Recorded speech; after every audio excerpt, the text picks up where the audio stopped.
అటువంటి అలవాటును ఆనాడు మీ ప్రభుత్వంలో జరిగింది. మళ్ళీ ఇవాళ మరి దానికి అడ్డుకట్ట వేసే విధంగా ప్రతి పేద కుటుంబం ఇవాళ సన్న బియ్యం తిని ఇవాళ 3 పూటల మరి సన్న బియ్యంతో ఇవాళ అన్నం తింటా ఉన్నారు. అదేవిధంగా మీకు కూడా తినిపిస్తాం, రోజు ఇబ్బంది ఏం లేదు, ఖచ్చితంగా తినిపిస్తామని అందరం కలిసి తిందాం. ఇది ఆ బియ్యం ఎక్కడియో కాదు, తెలంగాణ రాష్ట్రంలో ఈ ప్రభుత్వం క్వింటాలకు 500 రూపాయలు బోనస్ ఇస్తే ఇలా రైతులు వండించినటువంటి అన్నా మీరు తెలంగాణ రాష్ట్రంలో ఇవాళ మీరు మా పెద్దపల్లి జిల్లాకు రాండి. మా పెద్దపల్లి జిల్లాలో 4 నియోజకవర్గాలు ఉంటాయి, 3 నియోజకవర్గాలు ఉంటాయి, ధరంపూర్ మండలం 1 మండలం ఉంటుంది. దాదాపు 155 కోట్ల రూపాయలు సన్నవడ్ల బోనస్ ఇవాళ మా పెద్దపల్లి జిల్లాలో రైతుల ఖాతాలలో జమైనాయి. ఇవాళ హుజరాబాద్ నియోజకవర్గం మా తమ్ముడు కౌశిక్ రెడ్డి నియోజకవర్గం ఉంటుంది, హుజరాబాద్ నియోజకవర్గం ఉంటుంది. మీరు అవసరమైతే హుజరాబాద్ నియోజకవర్గం కూడా నువ్వు ఏ ఊరికి రమ్మంటావో చెప్పు, ఆ ఊరికి నేను అత్త, ఇద్దరం కలిసి రైతుల దగ్గరికి వెళ్దాం. ఇవాళ ప్రతి రైతుకు పండించినటువంటి ప్రతి రైతుకు క్వింటాలకు 500 రూపాయలు ఇచ్చిన చరిత్ర, బోనస్ ఇచ్చిన చరిత్ర ఇవాళ కాంగ్రెస్ ప్రభుత్వాన్ని. ఆనాడు మీ ముఖ్యమంత్రి కేసీఆర్ గారు దుబ్బాకల ఎన్నికలైతే రేపు ఎన్నికల ప్రచారం అయిపోతే ఇవాళ వచ్చి మేము సన్నవడ్ల బోనస్ ఇస్తాం, 100-200 ఇస్తాం అని చెప్పి మోసం చేసిన చరిత్ర ఆనాడు మీ ప్రభుత్వాన్ని. కానీ ఇవాళ మాది అట్లా కాదు.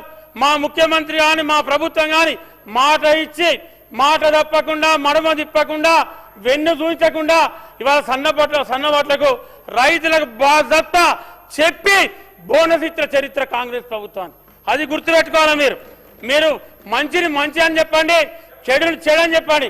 కానీ మీరు అది చెప్పకుండా, మంచిని మంచి అనకుండా, మీరు మంచిని కూడా సాధించకుండా మీరు ప్రతిదానికి వాటికైనా నోరున్నాయి అని చెప్పి లేచోడితే ఎట్లా? ఏం చేయరు. ఇలా ఇక్కడ ఉన్నది ఇంకొకటి నేను చెప్పుడు మర్చిపోయినా. నిన్న మాట్లాడుతూ వాళ్ళ నాయకుడు చెక్ డ్యాములు కూల్చుడు అన్నాడు. చెక్ డ్యాములు కూల్చుడు అంటే నేను అన్నాడు ఇదే అవధులో చెప్పిన. చెక్ డ్యాములు ఎవరు కూల్చలే, వాళ్ళ డిజైన్ సరిగా లేక, ఆ ప్రభుత్వంలో డిజైన్ చేస్తే డిజైన్ సరిగా లేక, ఆ ప్రభుత్వం డిజైన్ సరిగా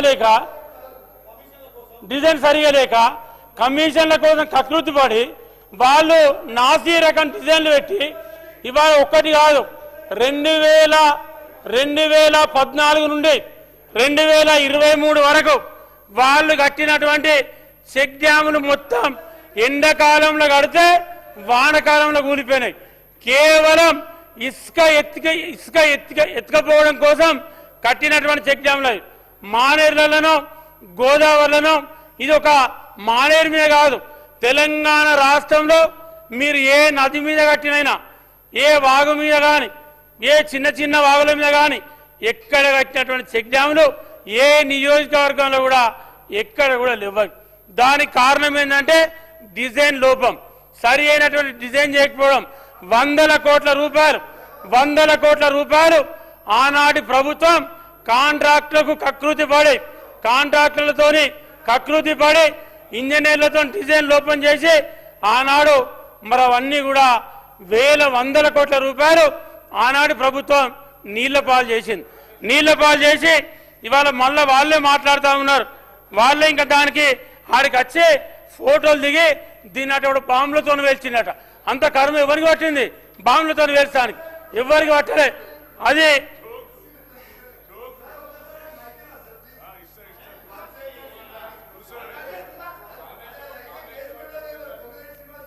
అదేవిధంగా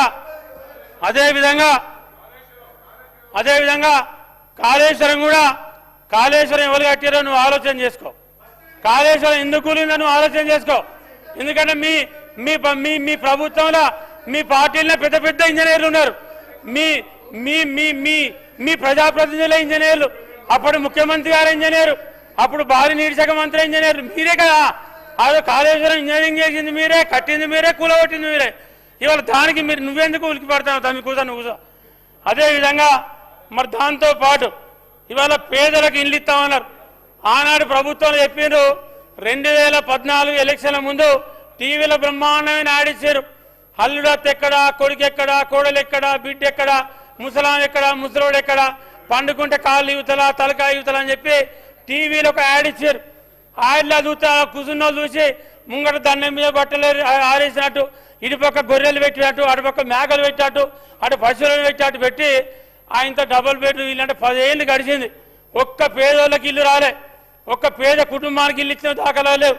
ఇవాళ మా ప్రభుత్వం రేవంత్ రెడ్డి గారి నాయకత్వంలో శ్రీధర్ అన్న గారు మేనిఫెస్టో పెట్టి మా ప్రభుత్వం వస్తే 5 లక్షలు ఇల్లు ఇస్తామని చెప్పి మా పొంగులేటి సీనన్న ఈ రాష్ట్రంలో దాదాపు నియోజకవర్గానికి 3,500 ఇళ్ల చొప్పున ఇవాళ దగ్గర 4,50,000 ఇల్లు 22,500 కోట్ల రూపాయలతోని 119 నియోజకవర్గాల గీ పార్టీ గా పార్టీ అనకుండా ప్రతి నియోజకవర్గానికి 3,500 ఇందిరమ్మ ఇల్లు ఇచ్చి ఈ దేశంలోనే ఏ రాష్ట్రంలో లేని విధంగా 5 లక్షల ఇల్లు ఇచ్చేటువంటి ఏకైక ప్రభుత్వం తెలంగాణ కాంగ్రెస్ ప్రభుత్వం ఈ దేశంలోనే. ఇవాళ దాన్ని చూసైనా మీ మాటలు కట్టిపెట్టి మీరు కొంచెం మాట్లాడడం నేర్చుకోరు. ఏమన్నా అంటేనట ఫైల్ దొరుకుతలేట సంతకాలు పెట్టి, ఫైల్ పెట్టినే కాదా ఇవి సంతకాలు పెట్టే కాడికి రాలేదు. ఇవి వాళ్ళక్కడ ఫైల్ కనబడతలేట 6 గ్యారెంటీల ఫైల్. మరి ఎక్కడి నుంచి వచ్చినాయి 6 గ్యారెంటీల సంతకం పెట్టకపోతే? ఇవాళ ఎక్కడి నుంచి వచ్చినాయి ఉంటున్నాయి ఇవి ఎక్కడి నుంచి వచ్చినాయి ఇవి? మీరు అవన్నీ బంద్ చేయండి, మాట్లాడు బంద్ చేయండి. ఏమన్నా అంటే నోరు అబద్ధాలు నేర్చుకున్నారు. అబద్ధాలు మాట్లాడితే అబద్ధాలు కాదు మాట్లాడేది, వాస్తవాలు మాట్లాడి నేర్చుకోరు. మీరు చెప్పాలి రేషన్ కార్డులు ఇచ్చిండ్రు, మంచి పని చేసింది గవర్నమెంట్. సన్న బియ్యం ఇచ్చింది, మంచి పని చేసింది గవర్నమెంట్. ఇలా మేము ఇయ్యలే, మేము మోసం చేసిన పేదోళ్లకు 5 లక్షలు ఇల్లు ఇయ్యలే, మీరు ఇచ్చిండ్రు, మంచి పని చేసిండ్రు. మీరు ఇలా 5 లక్షలను ఆరోగ్యశ్రీ 10 లక్షలు పెంచిండ్రు, మంచి పని చేసిండ్రు. ఇలా మహిళలకు మా అక్కలు చెల్లెలు అవ్వరు ఈ రాష్ట్రంలో ఎక్కడికి పోయినా ఇలా కొమిరెల్లి మల్లనే ఆదికత్తే ఇక్కడ బస్సు ఎక్కుతారు, పొద్దుకంగా ఆదికత్తే పొద్దుగాల పోతారు, తినే వాళ్ళ మళ్ళీ ఇంటికి వస్తారు. గిజ్జపూరి అది చెప్ప శాతం అయితే వీళ్ళకు బట్టిన అస్తుడు, కాగితాలు పట్టుకున్నాడు, మోసం ముచ్చటి ఎప్పుడు అబద్ధాలు మాట్లాడు, పేపర్లలో ఇంత రాయించుకోడు, టీవీలలో ఎప్పుడు ఇదా మీరు చేసేది మిమ్మల్ని. అందుకే పార్లమెంట్లో 0. ఇవాళ సర్పంచ్ మీరు చెప్పారు జూబ్లీ ఎన్నికలు వస్తే ఎత్తానం తీస్తానం గెలిచినాం అయిపోయింది. ఏం గెలిచారు? 51% వచ్చింది కాంగ్రెస్ పార్టీకి. ఎక్కడ మీరు గెలిచింది? సర్పంచ్ ఎలక్షన్లు వచ్చినాయి. సర్పంచ్ ఎలక్షన్లు వస్తే అది గుర్తు లేదు, గుర్తు వస్తే మా తడాక ఉంచుతామన్నారు. మళ్ళీ చెయ్యి గుర్తు, కారు గుర్తు, పువ్వు గుర్తు, అన్ని గుర్తులు వచ్చినాయి. మళ్ళీ ఏం చూసారు? ఎల్లెలు కాబట్టారు. మళ్ళా ఇది మీ పరిపాలన. దానికి దానికి అబద్ధాలే వద్దారు, చెప్పుడే చెప్పుడు. జర పని చేయరా అన్న, కౌశిక్ తమ్మి జర పని చేయరా నాయన, అవన్నీ పని చేసుకో. ఎందుకు అచ్చేదైపోయేది అధ్యక్ష? వీళ్ళు చెప్పేటి అన్ని మోసాలు, అబద్ధాలు.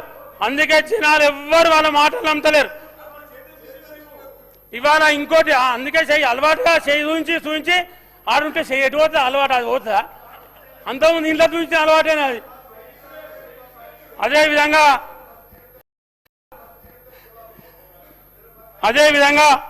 మరి గత ప్రభుత్వం వడ్డీ లేని రుణాలు, దానికే చెప్తున్నాం. గత ప్రభుత్వం మీరేం చెప్పిండ్రు మొన్న నిన్న మీ నాయకుడు మీరు మాట్లాడినప్పుడు, అసలు మహిళలకు 2018 నుండి 23 వరకు 3,100 కోట్ల రూపాయలు మహిళలతో ఓట్లేంచుకొని మోసం చేసినటువంటి ప్రభుత్వం పార్టీ అది. ఆనాటి ప్రభుత్వం పార్టీ అది. ఇవాళ మా ప్రభుత్వం 2024 ఫిబ్రవరి నుండి తెలంగాణ రాష్ట్రంలో స్త్రీనిధి రుణాలు కానీ, లింకేజ్ రుణాలు కానీ, 0 వడ్డీ డబ్బులు రూపాయి ఇవ్వకుండా 2025 డిసెంబర్ వరకు ఇవాళ డబ్బులు జమ చేసిన చరిత్ర కాంగ్రెస్ ప్రభుత్వాన్ని. మీరు మోసం చేసింది. ఆనాడు స్వర్గీయ రాజశేఖర రెడ్డి గారు 2005-6 సంవత్సరంలో ఆమ్ ఆద్మీ బీమా స్కీమ్ కింద ప్రతి సంఘ సభ్యురాలు 11 రూపాయలు అభయస్థం పింఛన్ కానీ, ఆమ్ ఆద్మీ బీమా ఇన్సూరెన్స్ కింద కానీ ఆనాడు 11 రూపాయలు మహిళా సంఘ సభ్యురాలు ఇన్సూరెన్స్ కడితే సహజ మరణం పొందితే 30,000 రూపాయలు, యాక్సిడెంటల్ డెత్ అయితే 70,000 రూపాయలు. మీ ప్రభుత్వం వచ్చిన తర్వాత మహిళలను మోసం చేసి ఇన్సూరెన్స్ స్కీమ్ తీసేస్తే వందల వేల మంది మహిళలు వాళ్ళ కుటుంబాలు 10 ఏళ్ల రోడ్డు మీద పడ్డాయి. ఇవాళ మా ప్రభుత్వం మళ్ళీ ప్రభుత్వమే ముఖ్యమంత్రి రేవంత్ రెడ్డి గారే సీతక్క గారి నాయకత్వంలో ఇవాళ మహిళలకు ఇన్సూరెన్స్ కడతా ఉంటే ఈ రాష్ట్రంలో దాదాపు 180 కోట్ల రూపాయలు ఇవాళ స్త్రీనిధి రుణాలు కానీ లింకేజ్ రుణాలు కానీ 2 లక్షల వరకు ఆ సంఘ సభ్యురాలు సాధారణ మరణం పొందితే ఇవాళ ఇన్సూరెన్స్ డబ్బులు వచ్చే విధంగా మరి ప్రభుత్వం చర్యలు తీసుకొని ఇవాళ ఇన్సూరెన్స్ క్లెయిమ్ చేస్తూ ఉంది. యాక్సిడెంటల్ డెత్ అయితే ఆ కుటుంబానికి 10 లక్షల రూపాయలు వచ్చే విధంగా ఇవాళ ప్రభుత్వం చర్యలు తీసుకున్నది. ఇంత బ్రహ్మాండమైన కార్యక్రమాలు నడుస్తూ ఉన్నాయి. దాన్ని పట్టుకొని సంఘాలకు మీరు ఏం చేస్తారని మీరు మాట్లాడుతూ ఉన్నారు. ఇంతకంటే ఇంకేం చేస్తే ప్రభుత్వం దేశంలో ఏ రాష్ట్రంలో కూడా